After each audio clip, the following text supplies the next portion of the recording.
Lucille es mi oficial de libertad bajo palabra. Es lesbiana, Dios sabe por qué. John. Lo sé. Deténlo. Mató a Blake y a millones. Quédense aquí. ¿Qué harías si tu ex está en la banda y te pide que abras para su banda? ¿Si estuviera en la banda? Buenas noches, Londres. Primero permítanme disculparme. ¡Es el canal de emergencia! Experta en escape y evasión. Diestra en recolección de inteligencia y combate mano a mano. Bienvenidos a De Película, el espacio de Caracol Radio dedicado al séptimo arte. Dirige y conduce Mario Alcalá.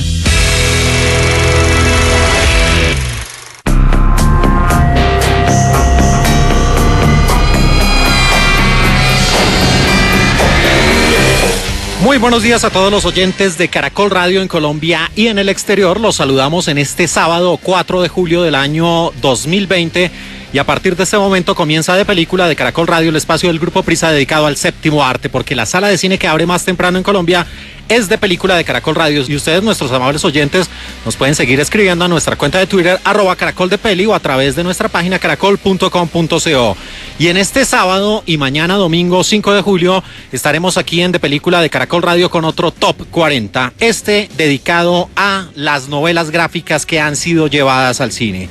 No son cómics, no son series de cómics, no son animes ni mangas, son novelas gráficas que han visto la luz en el cine. Y para mí es un verdadero placer, un honor, grandes recuerdos y es maravilloso tener nuevamente como compañero aquí en este espacio en De Película de Caracol Radio a don Rafael Abuchaibe, con el que compartí muchos años en Cinema W. Rafael, ¿qué se había hecho? Qué placer tenerlo aquí en De Película de Caracol Radio.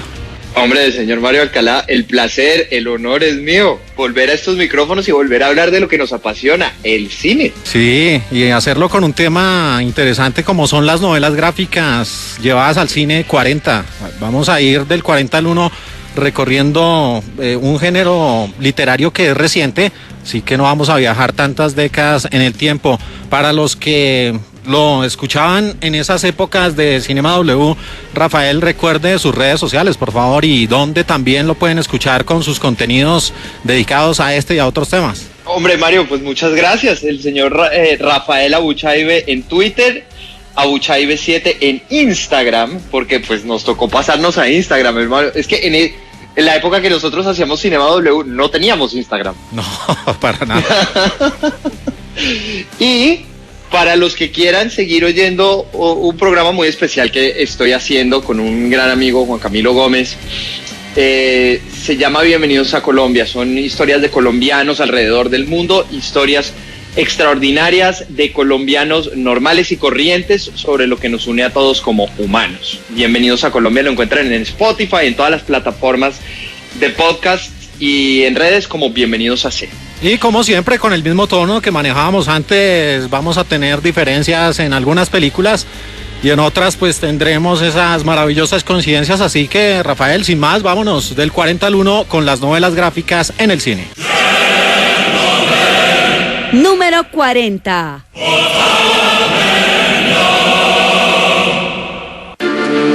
Esto es lo que se sabe. El hombre siempre ha existido.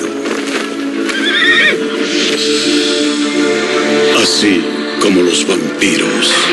Posición número 40 de este top, una película presente en las plataformas, está en Netflix, ustedes la pueden ver, 2011, Priest. En algunas latitudes se conoció como El Sicario de Dios o El Sacerdote, una película que, como escuchamos ahí de fondo, Rafael, esa lucha entre vampiros y humanos con un reparto muy conocido con uno de los suyos, por ejemplo, Paul Bettany está ahí. Sí, a Paul Bettany, que ya lo habíamos, yo creo que él se había hecho conocido en esa época por el Código Da Vinci, que había salido en 2006, porque él todavía no había tenido ese pepazo que terminó siendo aparecer en los Avengers como Jarvis, porque claro, la gente oía la voz de Paul Bettany, pero no lo veía hasta que se convirtió en Vision en la segunda de Avengers, creo, y Paul Bettany está en esta película, bueno, que...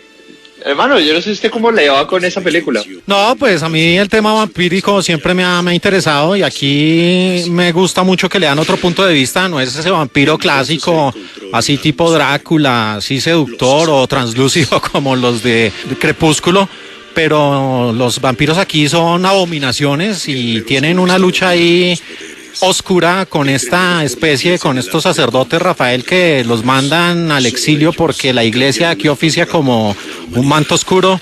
Y también está, por ejemplo, Carol Urban, la preciosa Maggie Q. ¿Se acuerda usted de ella en Wayne's World, El Mundo Según Wayne, que tenía su propia banda? Por supuesto, esa es de las mías. Oiga, ¿sabe qué? Me acabo de acordar viendo como el tráiler y recordando esta película de Priest, el bombo que le hacían al tema de que esta película era en 3D. Y me acuerdo haberla ido a ver en cine. Sí. Y yo no sé si usted tenía ese mismo problema con el 3D, pero hacía que el CGI, o sea, las imágenes a computador, se vieran más como imágenes de computador que vida real. Sí, claro, esa película tiene ese pequeño problema de un 3D muy mal hecho y usted le pegó en el punto porque los efectos eran defectos especiales o defectos visuales en este caso. Una película de 2011 inspirada en la novela gráfica de Min-Woo Young. Y también estaba Carl Urban, el hombre de Dredd, el juez Dredd, esa buena versión que se hizo después de la fallida de Stallone. Buena película, Carl Urban. Y él hace buenos papeles, pero ahorita no me estoy acordando ninguno de ninguno de él, pero cada vez que sale el tipo hace un buen papel. Sí. Incluso le ha ido bien en la televisión con una serie de superhéroes que se llama The Boys, que está en otra plataforma que es Amazon. Esa es de las suyas, ¿no? Pues, superhéroes DC. Sí, por supuesto, DC. Año 2011, Priest. Tenía el sol. Número 39. Dom Perignon, 2004. ¿Lo recordaste? Es bueno verte. ¿Qué le pasó a Michael? Creí que podrías regresar, así que te traje esto. Había estado de fiesta en su mansión en Chile durante días, cuando fue atacado. Llegamos al lugar número 39, Rafael y oyentes, con una película de 2019 también presente en Netflix. Se trata de Polar. La novela gráfica la escribió Víctor Santos, la dirigió Jonas Åkerlund y aquí un reparto también muy conocido, Rafael, y muy de los suyos. El gran Mads Mikkelsen y una mujer que creo que lo trasnochó cuando hizo The Spring Breakers, Vanessa Hudgens, y Johnny Knoxville de Jackass. Johnny Knoxville tratando de hacer, haciendo cine dramático. Además que el tipo empezó como doble de cine, ¿no? Sí. La carrera de él dio toda una vuelta con la serie que todos recordamos, o por lo menos los de alguna generación para acá, Jackass, que salía en MTV cuando MTV empezó a hacer otra cosa que no fuera música. Y aquí una película que muestra a ese asesino a sueldo que está a punto de retirarse, porque la historia es bien particular, ¿no? Los asesinos a sueldos ahorran durante muchos años y ya a la hora de retirarse pues les tienen que consignar una buena cantidad de dólares, y aquí el villano, que es un gordo de esos que exasperan, de esos que usted termina cogiéndoles bronca por fastidiosos, pues quiere hacerle la jugada a el Black Kaiser, que es el personaje de Mads Mikkelsen, Rafael, y no saben con quién se meten. Una película que muestra a esos asesinos despiadados en cabeza de un hombre que le funciona bien tanto en Hollywood como en el cine europeo. Es interesante porque la novela gráfica en la que está basada esta película la hace Dark Horse Comics, que es una empresa que no es de las grandes, pero tiene muy grandes propiedades intelectuales muy grandes como son Alien y Predator. Entonces ellos tienen novela gráfica de Alien vs Predator, que es otra de esas grandes franquicias del cine, pero que además la franquicia de Alien vs Predator llegó primero a los cómics que a la pantalla grande, ¿no? Porque eran dos franquicias distintas. Y muy mal adaptadas, infortunadamente, porque pues tenían material para hacer algo decente y terminaron haciendo una defecio. Número 38. Non, mais j'irai pas dans ce qu'il a. Tu connais son père, un fond de gueule, toi? Alors, monsieur Gainsbourg, vous voulez voir les yéyés? Il faut prendre l'argent où il est. Alors, ne soyez pas cynique. On peut être grand public et exigeant. Ah, take the money. Il y a un mystère, voyez-vous, dans Llegamos a la posición 38 con una muy buena película del año 2010 de Francia, como escuchamos ahí en su idioma original, Serge Gainsbourg, la historia de este compositor, pintor, cantante, activista, y una historia, Rafael, que como lo vamos a ver más adelante en todas las películas que adaptan novelas gráficas, tiene esa buena cantidad de recursos y no solo son actores live action, como se dice, sino también ellos acuden mucho a la animación y a otro tipo de recursos cinematográficos para contar una historia. Sí, además que la novela gráfica fue escrita por Joan Sfar, que además es el que termina dirigiendo la película, y esto es interesante, Mario, porque estas novelas gráficas, que hay algunos que vamos a ver más adelante, otros casos, pero son basados y adaptando casos de la vida real a la novela gráfica, que es muy distinto a lo que estamos acostumbrados, que es adaptar una vida a una novela. Es otra versión y es muy interesante verlo como en este caso. Y una de las cosas que nosotros discutíamos, Rafael, anteriormente era que, pues en mi caso, que una de las cosas que tiene que tener un biopic, una biografía cinematográfica, es que el protagonista por lo menos se parezca al personaje de la vida real, no lo que sucedió, por ejemplo, en Bohemian Rhapsody, y aquí Eric el Moznino es casi que la fotocopia de Serge Gainsbourg. O sea, sí hay ese parecido que pues hace que la historia tenga mayor credibilidad. Además que es muy interesante también por el periodo en el que ocurre toda la película, ¿no? Y es una de esas grandes películas como de la época de la guerra, y sobre todo teniendo en cuenta que el cine nunca se ha enfocado con tanto énfasis en lo que pasó en la ocupación nazi en los años 40 en Francia. Y ese es un tema muy interesante que maneja Gainsbourg y que vale la pena por lo menos verlo en la pantalla grande como lo ha olvidado Hollywood. Hay un par de mujeres que son Leticia Casta, que es absolutamente preciosa, y Lucy Gordon, porque una de las cosas que tenía Gainsbourg era que no era agraciado, pero tenía un portafolio, Rafael. Pero no cero agraciado. Sí.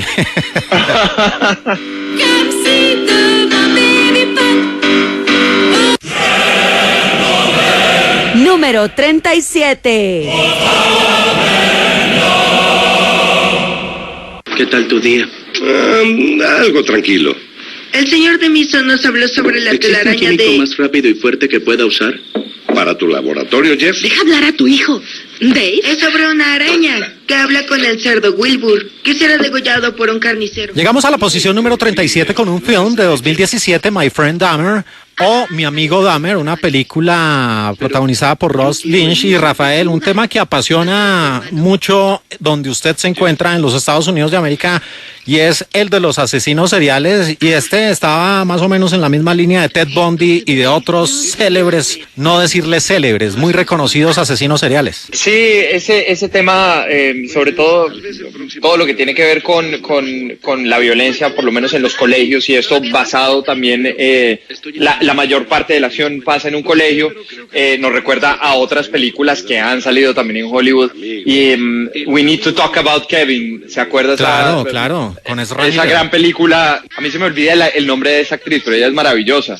Sí, no la... bueno...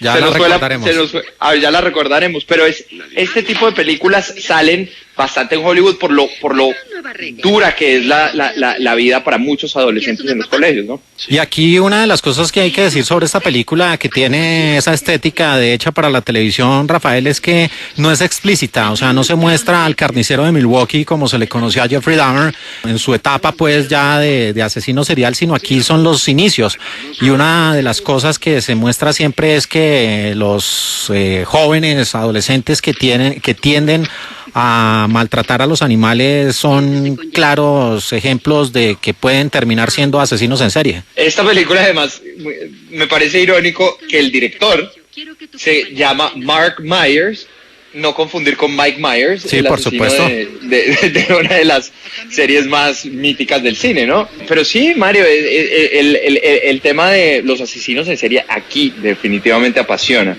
Si usted busca cualquier tipo de documental de Bundy o de la familia Manson, de cualquiera de estos, ahorita HBO está sacando una nueva serie sobre el Golden State Killer. Eso es algo que va por siempre a apasionar a los estadounidenses. Que el resto mantenga la boca cerrada. Como ya saben. Número 36. Habla Stalin. Lo siento, hay mucho ruido, me disculpo por eso. ¿Cómo está? ¿Qué tal el clima allá donde está? No lo siento de nuevo. ¿Estás ahí? Lo escucho. Quiero una grabación del concierto de hoy. Enviaré a alguien a recogerla. Te equivocaste en un par de notas. Claro que no, eres un insolente. Llegamos a la posición número 36 y al principio hablaba de esas diferencias de apreciación de los diferentes largometrajes que tenemos con don Rafael Abuchaibe, y este es un caso exacto, específico, de Death of Stalin, la muerte de Stalin, del año 2017, basado en la novela de Fabian Nuri. Y usted adora esta película, ¿no? Le encanta. A mí me pareció muy buena, sobre todo porque, mire, hace poco me estuve leyendo un libro muy interesante sobre esta época, sobre todo el tema de la Unión Soviética con Stalin al poder y el miedo que se generó durante la época que Stalin empezó a hacer su purga en la Unión Soviética.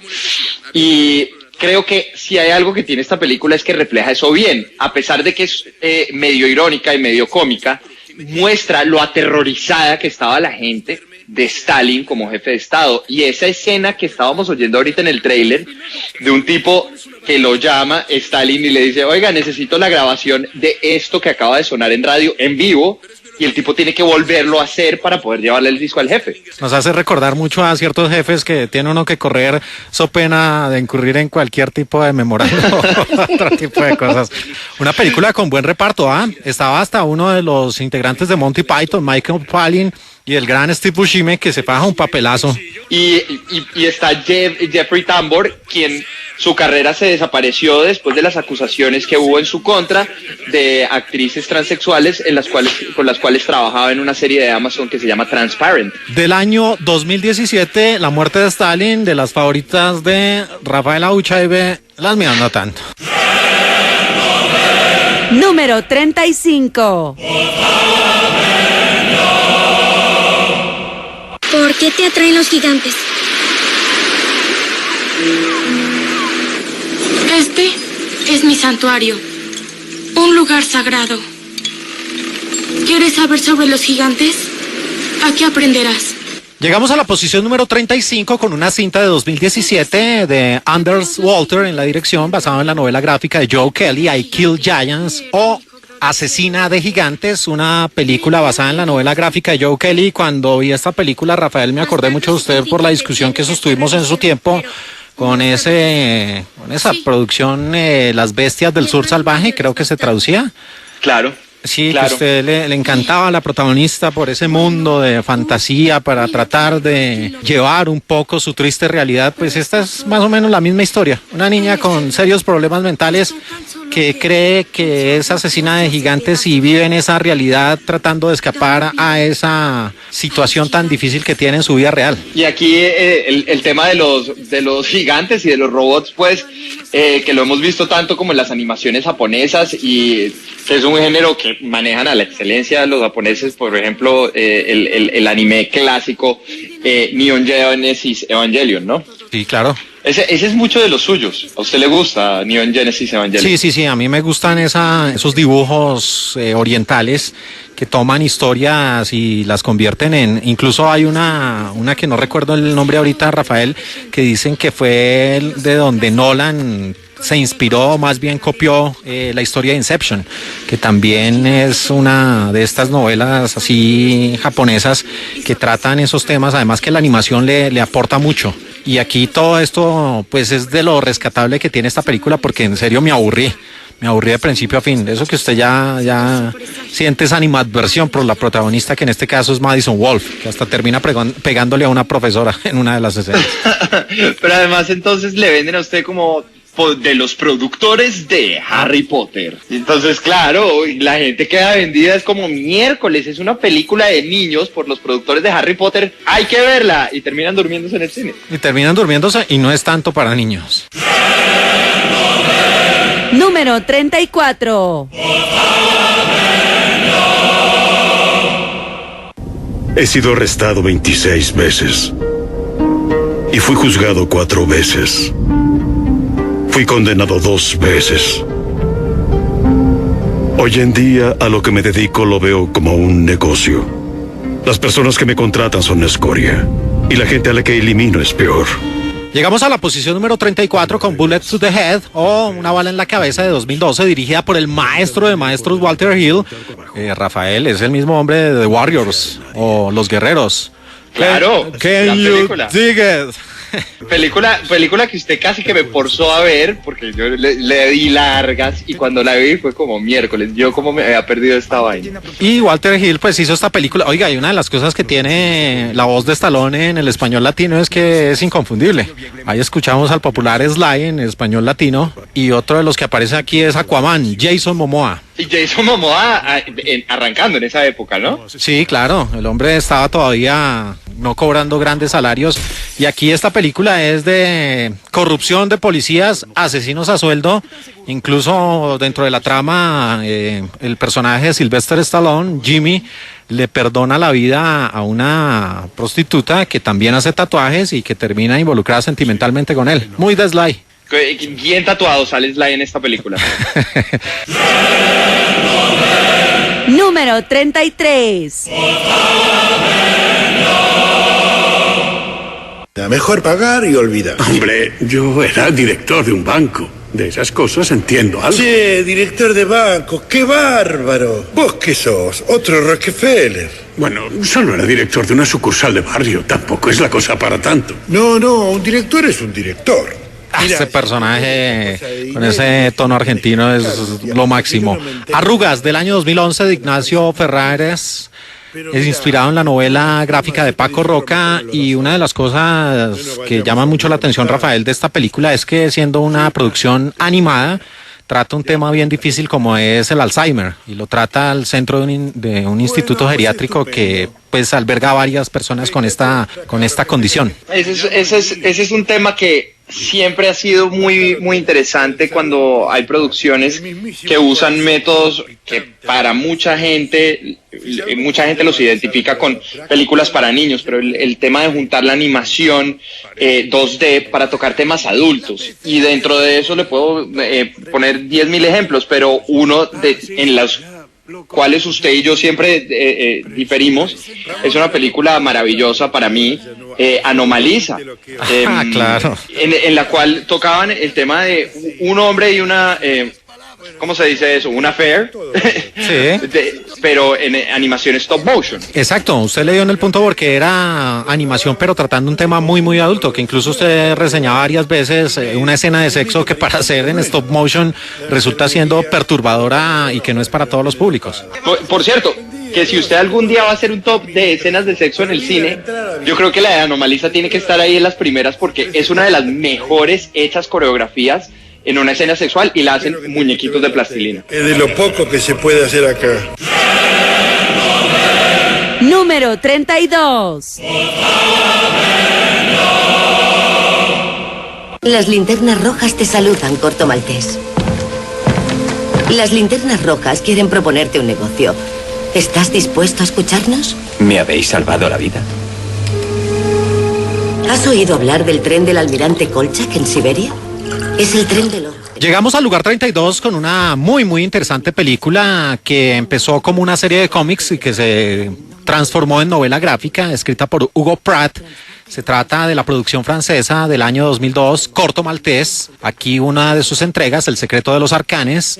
Y la historia nos remonta nada menos y nada más, Rafael, que a la Primera Guerra Mundial, a la Gran Guerra, y aparece uno de los personajes históricos por excelencia, el popular Rasputín, que aquí Corto Maltés le dice de cariño el viejo Ras. Oiga, Rasputín, que es uno de los personajes más enigmáticos pues de la historia, y que Hollywood le ha sacado provecho como un berraco. Y aquí pues este Rasputín termina con Corto Maltés al interior de un barco para tratar de alcanzar un gran tesoro, y entre otras cosas pues como escuchábamos ahí en el español castellano, que a no muchos les gusta, creo que a usted tampoco, Rafael, le gusta este tipo de traducciones, pues los muestran a ellos viajando hasta la propia Manchuria con una cantidad de sectas, de órdenes, de agrupaciones oscuras ahí que son asesinos a sueldo.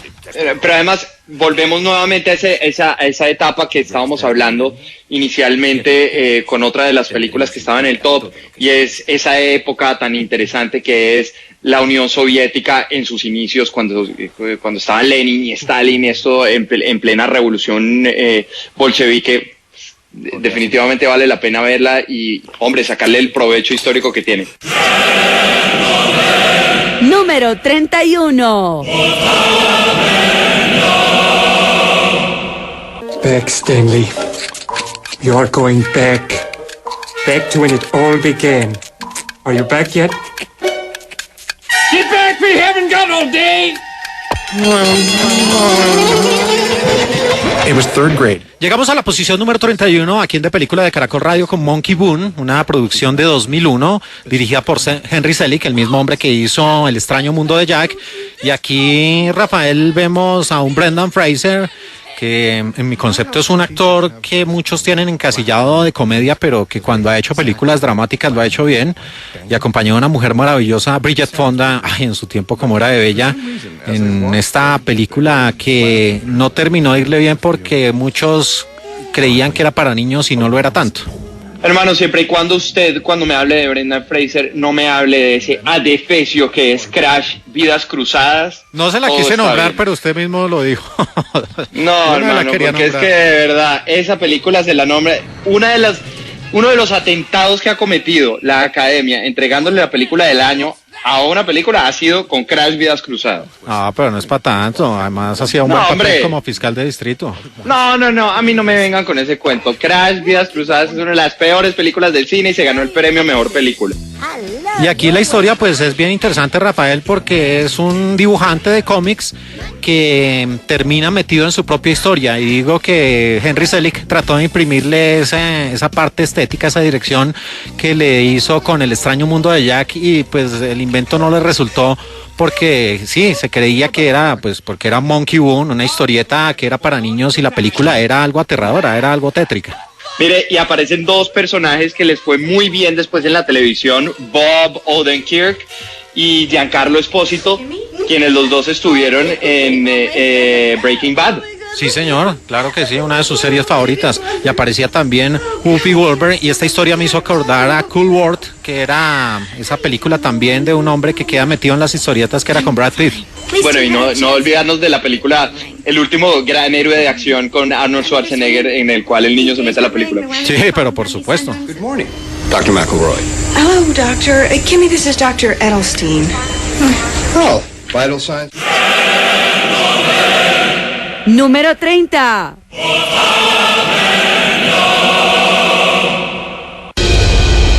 Los robots sustitutos combinan la durabilidad de las máquinas con la gracia y la belleza del cuerpo humano para hacer su vida más segura y mejor, ya sea que su presupuesto alcance para los genéricos o nuestros modelos. Prepárese para vivir su vida sin ningún riesgo ni peligro. Continuamos aquí en De Película de Caracol Radio, la sala de cine que abre más temprano en Colombia en este sábado 4 de julio. Y seguimos aquí en este top 40 de las novelas gráficas llevadas al cine con un gran invitado, compartiendo nuevamente un programa de cine, don Rafael Auchaibe, que el horario resulta siendo un poco más benévolo.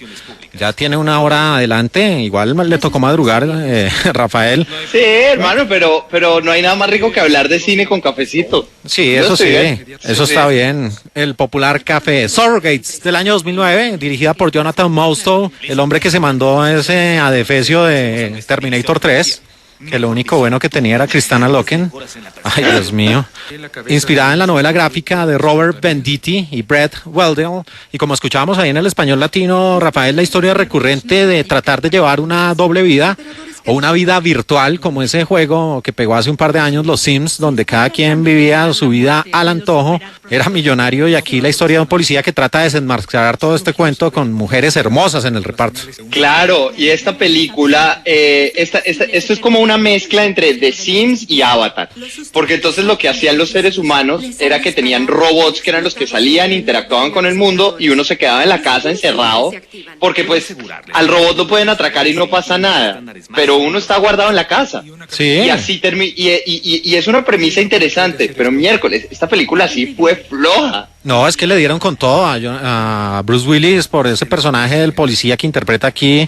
Fue una de sus peores películas, que tiene varias, y ni la presencia de Rosamund Pike, ni del maestro Vin Rames, ni de Radha Mitchell salvaron a esta producción. Hasta James Cromwell estaba ahí en esta mezcla de ciencia ficción y hasta cyberpunk. Sí, Bruce Willis, que a veces se la juega con papeles que no le favorecen, pero eso es chévere en algunos actores. A diferencia pues de Nicolas Cage, que al contrario, prefiere jugársela con todos los malos papeles, ¿no? Sí, lo único fue Living Las Vegas y pare de contar. Número 29. ¿Camarón? Guardaste el mejor para ti, ¿verdad? ¿Te cuento de mi viaje? Volé 3 horas para que me reportaran el robo de una muestra botánica. Una muestra botánica. Cannabis sativa. Ah, claro, cannabis, hierba. Llegamos al lugar número 29 con White Out, o Terror en la Antártida, una película que tenía una escena en la ducha de Kate Beckinsale. Ay, Dios mío, estaba el gran Tom Skerritt. Sí, es que esa escena de la ducha creo que es lo único rescatable de esta película, que tiene un reconocido director, ¿no, Rafael?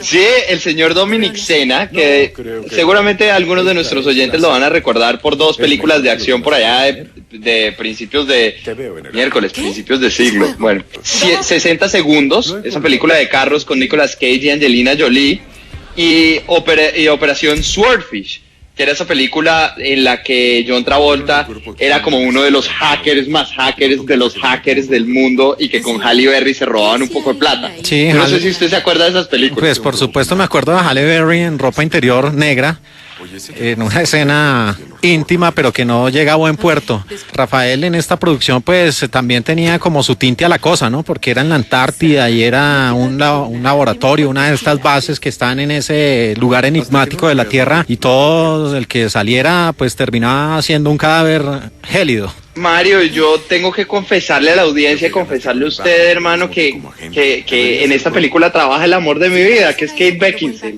Yo estoy enamorado de Kate Beckinsale. ¿Usted le ha visto los gaticos en Instagram? No, es que yo no puedo seguir a Kate Beckinsale en Instagram porque no haría nada con mi vida. Oiga, y me quedó una duda, ¿Dominic Sena tiene que ver algo con Ayrton? No, nada que ver, por favor, nada que ver. Número 28. Te odio con toda mi alma. Sí, señor, te odio. Ven acá. No me malinterpreten, yo no siento más que amor por mis semejantes. Yo me considero una persona 100% sociable. ¿Qué es esto? ¡Qué hermoso perrito! Mire esa... Llegamos al lugar número 28 con una muy divertida película del año 2017 de Craig Johnson en la dirección Wilson. En la parte protagónica estaba una mujer que le encanta a Rafaela Uchaibe por una película en particular, por Jurassic Park. Era la doctora que... Uy, la doctora Ellie Sattler, por favor. Sí, en compañía del doctor Alan Grant, ¿no? Alan Grant, ojo, sí. Ojo, pilas, que aquí hay puristas de Jurassic Park. Oiga, y aquí Woody Harrelson haciendo de Woody Harrelson, un hombre que tiene una vida bien difícil, que se propone encontrar a su exmujer y recuperar su relación, descubre que tiene una hija adolescente y es un tipo intransigente, con problemas mentales y todo, pero termina siendo un personaje entrañable. Pero yo creo que Woody Harrelson es así en la vida real. Pues hermano, usted no lo vio a él en la final de Wimbledon con un sombrero completamente rascado o borracho. Sí. O sea, el tipo estaba en las gradas, rascado, viendo un partido de tenis, haciendo todo el escándalo del mundo en Wimbledon, donde no hacen sino fregar a la gente. No, y hace poquito, hablando de rascado, hizo un papel muy bueno en una película que está en Netflix, que es The Highwaymen, que es el par de alguaciles que persiguieron a Bonnie and Clyde, y ahí él se la pasa casi todo el metraje borracho. El gran Woody Harrelson. Oye, ¿qué dijo Wilson? Número 27. A la mierda, Reggie Jackson. Herman Manson es el corazón del equipo. Manson lleva la bebida. Fue el más valioso. Otro más. Ya deja de hablar de los putos yankees, ¿quieres? Aquí tiene, señora O'Carroll. Bien. Llegamos a la posición número 27 aquí en De Película de Caracol Radio con una producción del año 2019 que también le fue muy, muy mal en la crítica. Era inspirada en la novela gráfica de Ollie Masters. Se trata de The Kitchen o La Cocina del Infierno. Y usted, Rafael, que es ciudadano neoyorquino, que es vecino de la Gran Manzana, puede conocer muy bien esa parte de Nueva York. Es la famosa Hell's Kitchen, un sitio de tráfico y bien difícil, ¿no? Bueno, en su época, ahorita Hell's Kitchen es uno de los barrios más exclusivos de Nueva York, que yo creo que es algo que el contraste que tiene la ciudad, que hemos visto crecer en el cine con la ciudad que existe hoy en día. Pero mire, esta película tiene de interesante que tiene a Melissa McCarthy y a Elizabeth Moss. Yo creo que una de las actrices más sobrevaloradas y una de las más subvaloradas en el cine. Y sobrevalorada le digo Melissa McCarthy, una vieja que le ha ido súper bien y yo no sé, pero personalmente nunca me ha hecho reír. No, y en cambio comparto su opinión. Elizabeth Moss es una gran actriz y nadie le para casi bola. Ella vino a tener el reconocimiento que se merece con The Handmaid's Tale, pero por ejemplo lo que hizo con El Hombre Invisible, la película la carga ella y la lleva adelante. La carga ella. Es espectacular. El papel de esta mujer en Mad Men, ahí fue que ella saltó como a la fama. Elizabeth Moss no sale en la cantidad de películas que debería estar saliendo. Y aquí la historia pues las muestra a ellas como un grupo de esposas de unos mafiosos que incluso uno de ellos le pega a la pobre Elizabeth Moss. Los tipos los guardan 3 años y ellas toman el negocio de cobrar las famosas vacunas y allí viene la trama donde aparecen asesinatos pero explícitos a quemarropa, disparándole en el rostro muy como de Irishman.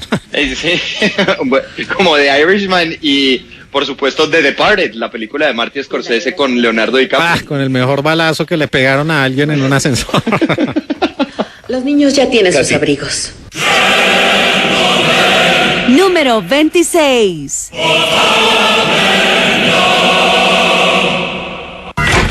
Hello. Hello. Susie with an X. How is my little Indian princess? You mind? Oh, gotcha. Now. Llegamos a la posición número 26 en De Película de Caracol Radio con una cinta de 2017, Bad Kids of Crestview, una producción que podría catalogarse simplemente como una mezcla entre Los Juegos del Hambre, Élite, la serie donde sale Esther Expósito, ay Dios mío, y el Club de los Cinco, porque Rafael, la historia va de que un grupo de jóvenes entran en esa figura que es muy de la educación en los Estados Unidos, que es detención un día sábado y a partir de ese momento tratan de descubrir un asesinato. Pero además, mire, yo le hago a usted una pregunta. ¿Qué necesidad había de hacerla en un colegio? ¿Qué necesidad había de poner a las mujeres en vestido de colegiala de colegio privado? O sea, aquí en Estados Unidos la mayoría de la gente va a colegios públicos donde no necesitan uniforme, pero el hecho de ponerle el uniforme de colegio católico a las niñas, algo tiene que ver, se lo puedo asegurar.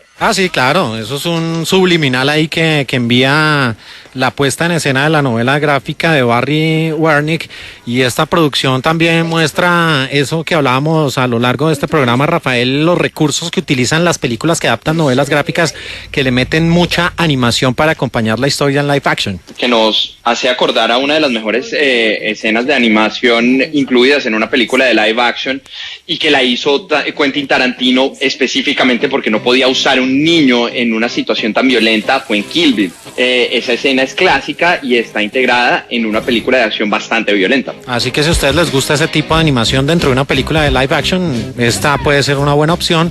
Nuestro lugar número 26, Bad Kids of Crestview.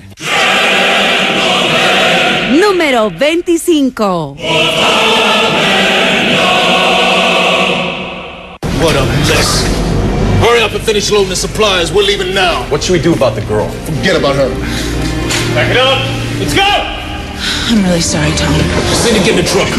You should come with us. Cindy, the truck. Ya estamos en el top 25 con la película de 2011 Remains. La historia está inspirada en la novela gráfica de Steve Niles. Y aquí, Rafael, el tema zombie, y es que no le agregaron nada más. O sea, zombies. ¿Qué vamos a hacer para acabar con los zombies? Mire, yo estoy más preocupado por acabar con los zombies en el cine que por acabar con los zombies de la vida real. No, y es que la historia es simplemente dos personajes ahí que terminan conociéndose en un bar de mala muerte, un croupier, uno de estos personajes del juego del Blackjack, con una bailarina, y ellos son los grandes protagonistas de una horda de zombies que no terminan de explicar bien de dónde vienen ni para dónde van. Bueno, es algo muy parecido. Yo creo que estaban tratando como de retomar también un concepto que había tocado Robert Rodríguez en una grandiosa película protagonizada por Quentin Tarantino, ¿no? Ahí salía Quentin Tarantino, ahora se me fue el nombre de la película, como se me olvidan todas las cosas. ¿La del Crepúsculo? Del crepúsculo al amanecer, y que era eso mismo, ¿no? Como una película que empieza como, ay, mire, vamos a... estos son unas personas locas, en este caso que son personas que trabajan en un casino, terminan encerrados defendiéndose de una amenaza paranormal. Y muchos zombies. Número 24. Victim psych profiles. Where'd you get a hold of these? And the aspirin. No. Who's this? Suki, apartment 64 upstairs. Are you a psychologist? My name's Jennifer Silk. I'm a criminal psychologist. I'm not a criminal. Why don't you tell me what happened? En el lugar número 24 aparece un film del año 2014 de Scribbler, una cinta que estaba inspirada en la novela gráfica de Dan Schaffer, y en el reparto aparecía Michael Imperioli, no sé si usted lo recuerda por una serie que usted me vendió mucho, The Sopranos, y también la bellísima Lisa Dusko. Ay, Dios mío, qué mujer. Sí, una película interesante que tiene que ver con el tema de las personalidades múltiples y que nos recuerda a un papel que fue muy interesante hace muy poco. Uno de esos directores que uno dice, este tipo es nefasto, y es M. Night Shyamalan, que el tipo no le ha pegado a nada desde El Sexto Sentido, yo creo. Sí, el tipo empezó bien con Wide Awake, después hizo El Sexto Sentido y de ahí en adelante se vino con una horda de películas que, uy, esa Lady in the Water es muy mala. Y sí, en la historia va sobre esa línea, sí, sobre las personalidades múltiples, muy al estilo de Speed, pero aquí lo realmente interesante de esta película es que la protagonista tiene que eliminar mediante un método de avanzada esas personalidades, pero en el acto puede cometer lo que podría decirse un suicidio, porque se podría matar la personalidad que es ella.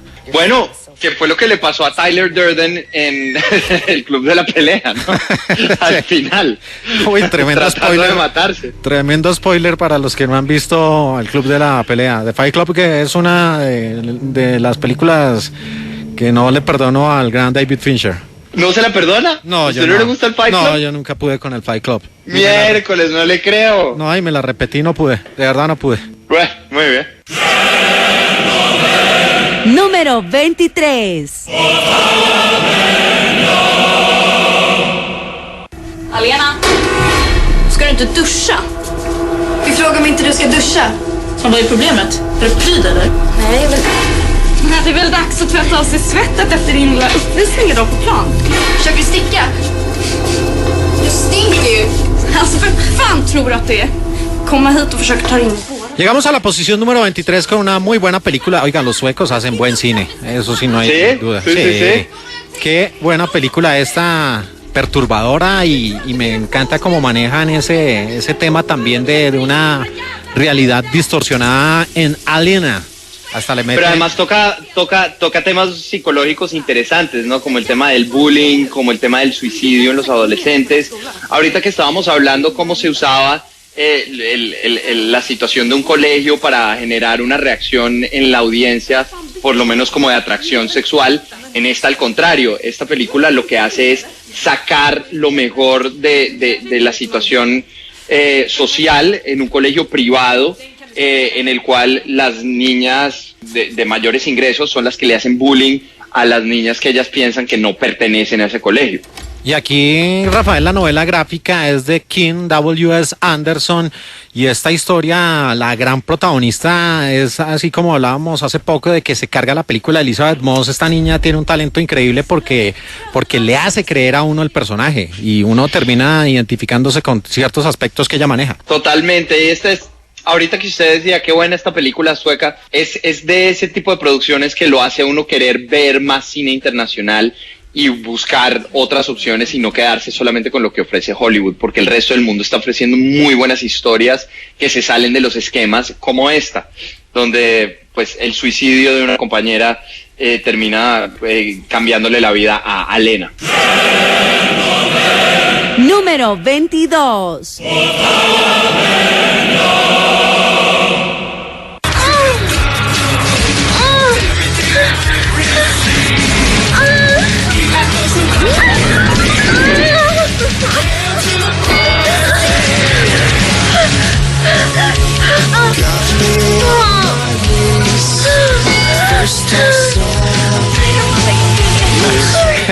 En el lugar número 22 aparece una película del año 2016, Officer Downey, la novela gráfica de Joy Casey, y eso que escuchamos ahí de fondo, Rafael, es literalmente un contador de orgasmos. Es que, sí, ya esto entra más en el territorio del cómic, o sea, de la novela gráfica, pero un poco más llevada al extremo. Pero muy al extremo. Y entonces la historia es de un oficial de la policía que es más o menos una mezcla entre Robocop y el The Toxic Avenger, esa famosa película de los años 80. Y la historia es el hombre lo reviven después de cada misión. ¿Cómo? Ustedes se van a dar cuenta, es que es una película de las que nosotros llamamos, Rafael, serie B o serie Z, porque su estética es pobrísima, su guión resulta siendo absurdo, sus diálogos resultan siendo un poco perturbadores para ciertas audiencias, pero hay gente que le saca el gusto a estas películas serie B y serie Z, además que son explícitas y tienen verdaderos defectos especiales. Que además ese género, y qué pena que siempre volvemos a los mismos tipos, pero Quentin Tarantino y Robert Rodríguez los trataron de hacer en un par de películas back to back. Sí, era Grindhouse, eran dos películas, Death Proof, era una... Death Proof. Y la primera que era también sobre zombies, aliens, que salía Rose McGowan, se me olvidó el nombre ahora. Planet Terror. Planet Terror. Era Planet Terror y Death Proof, y cada uno de los directores la hizo back to back, es decir, cada uno estaba filmando la película y las dos salieron así, y era en honor a este género que estábamos hablando, el Grindhouse, ese género tipo B, el cine tipo B. Y precisamente esta película recoge esa parte estética de esa Grindhouse, de esas películas serie B y serie Z, y no es para todo público, les insisto, aunque tiene secuencias así, podría decirse divertidas, como un contador de orgasmos, también tiene unas muertes, no, es que hasta se meten con la iglesia, es que es pura película serie B. That's assaulting a police officer. Número 21. ¿Cómo estás? Qué gusto verte. Carter, aquí deben estar a 20 bajo cero. ¿Ven? Wilson. ¿Tu esposa no puede traerte un suéter? ¿Y a toda la tribu de una vez? Vendrá cuando esté lista. Verás, he encontrado toda clase de basura en este lugar. Y llegamos a la posición número 21 de nuestro conteo con una película nuevamente del tema vampírico, 30 días de oscuridad, en la dirección de David Slade, un actor que es de esos buenos actores que no sé qué le pasó, cómo se perdió en el camino, porque ha estado en buenos largometrajes, pero no sé si es que es conflictivo o tiene problemas con los directores. Es Josh Hartnett, acompañado de Melissa George, y nuevamente, Rafael, aquí vemos Alaska como lugar de los hechos, o un ambiente gélido, podría decirse. Sí, yo también le iba a hacer esa pregunta. Josh Hartnett, que lo vemos en el caso Slevin, o Lucky Number Slevin, una muy buena película, y en una de sus favoritas, Black Hawk Down. Por supuesto, claro, era el hombre de Black Hawk Down, hizo hace poco una película de supervivencia donde él era un hombre que está en la nieve y termina perdiéndose, arriesgando su vida, y sí, pero incluso lo intentó en la televisión y creo que la serie la cancelaron en la primera temporada, no le fue bien a George Hartnett, pero es un gran actor. Y aquí la historia, Rafael, de nuevo, vemos a los vampiros, estos sí no tan abominables como los de la película Priest, con ese código vampírico, que no pueden estar en el día, pero en la noche hacen de las suyas, y por eso la película se titula 30 días de oscuridad. Y por supuesto, pues qué mejor sitio en el planeta para uno tener días de oscuridad que Alaska, donde en el invierno el sol no sale por 30 días o por lo menos eso es lo que nos cuenta la película. Y efectivamente esa es la mejor manera para que estos vampiros puedan hacer todos los desastres que puedan hacer en este pueblo de Alaska. Y aquí la novela gráfica era de Steve Niles y de Ben Templesmith. Y pues Rafael, con esto llegamos al final de esta primera entrega. Mañana vienen más novelas gráficas llevadas al cine, unos títulos maravillosos. Eso sí, están las mejores en las primeras posiciones. Así que la cita ya está pactada para mañana, Rafael. Aquí estaremos con más café. Toca meterle más café. No hay whisky ni ron. No vendemos alcohol todo este mes. Hace que sea más difícil sobrevivir la oscuridad.